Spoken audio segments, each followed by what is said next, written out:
So yeah, just stick to it. Yeah. We pretty much, we really like what the original script was. So, because supervisors are too busy fighting fires to do reflective practice with their teams, and they're also all in different locations, and so it's hard to connect people and share these stories. And so story jamming will change that. The way we think we could collect these stories is, first of all, there are some existing initiatives in our organizations that could be used as a vehicle to collect these stories. Either they're already on their way or they're actually in the planning stages. So that's one way of doing it. We also will have a telephone number, a 1-800 number that people can call in and leave their stories, and can leave their phone number too if they want to be called back, and we can get some more information. Also, we were talking about an app, WhatsApp. Maybe you're familiar with the WhatsApp. It's basically a text messaging service on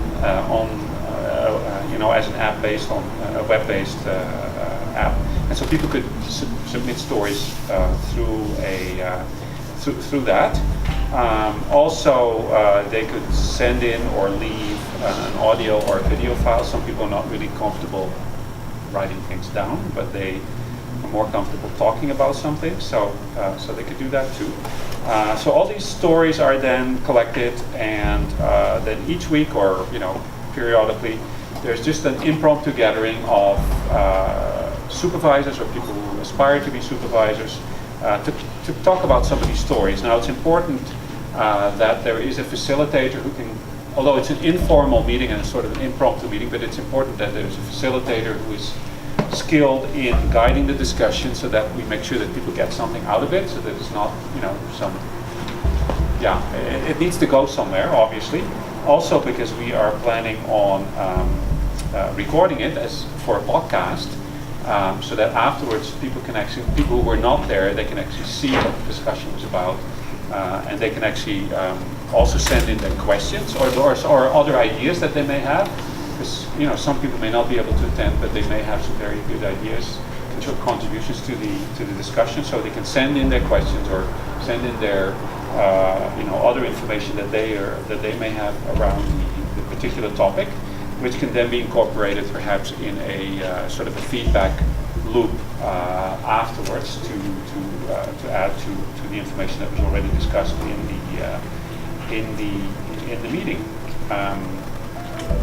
They're held not at people's work locations, but perhaps in a coffee place, lunchroom, or when it's nice weather, go to a park and have a meeting there.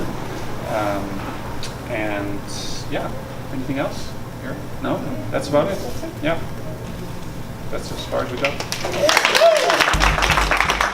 Ideas or thoughts or suggestions for now? I really like the idea of the podcast. Supervisors, they get busy and they can't always attend stuff that they would like to attend, even though it may be a benefit to them. So I think that's a really good idea. People can listen to it in their cars while they're on their way to a meeting, or whatever the case is. Walking the dog, or. And one of the things we thought is that as well as the 1-800 snitch line to phone in your particular gripe about your supervisor, is we will also allow people.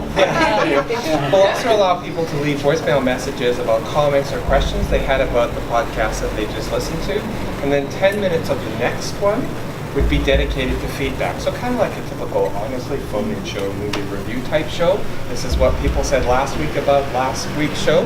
And then that way, if I'm the supervisor and I submit something, I'll want to hear the next one or go to the next one because I actually want to hear if my comment gets included. So it's a way of incentivizing people to continue to add information and continue to phone the line.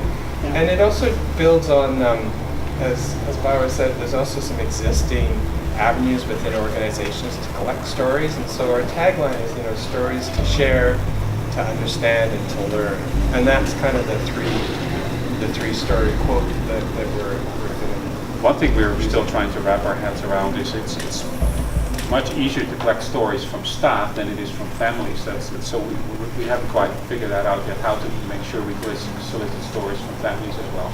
if you have any ideas around that. We're going to experiment with staff Yeah, first, first. and then around collection techniques and the best ways to pull information in, and really prototype that and expand things. I don't know if it would work, but one thing that I'd like to play around with Spread the Love and us getting feedback was this idea of like a story booth. Like I think they have in New York where it's like Yeah. you'd go into this little thing and you could hit like make my voice unrecognizable, make my face unrecognizable, or whatever your choices are, and then say and that's like also like it's like this is this cool thing that I can go into and play around with. So that might be. You But can then have that go to different It's locations. called Storyport. It's Yeah. pretty fun to watch. So it's run by the public broadcasting system Yeah. in the U.S. They put a lot of money into it, but they've got like 30 of them now. They're these roving vehicles, and they're pretty cool when you go. You can see them on the road sometimes when you're driving in the States, and like they're quite popular. People kind of stopping to add their story to the bank. But what's cool is that. I guess with what you're thinking is it's not just the collection of stories. That's something that some of the agencies are starting to do, but also, like you said, how you use that as fodder for a different kind of conversation and gathering, and also interagency, I assume as well. Of that, the supervisors that might come would be from varying places, which would also be part of the innovation, I guess. Yeah. If story jamming is like a jam, like because I do think like out of work makes sense, but a coffee shop, I'm like, what if you want to do facilitated games and people are like running around writing things in different, like I don't know if that's like the exact venue, but if I was a parent and it was like an activity that I don't know if you could do it with the person served as well, but like that involved like that kind of a fun, fair like mentality, that might be a thing to think about. So yeah, when you think of the word jam, what's your sense of that? Well, I think about like all the computer programming jams where it's like 24 hours in this crazy space and we're gonna order in pizza and like write really funny code and like I don't know, play around and like have people facilitating things.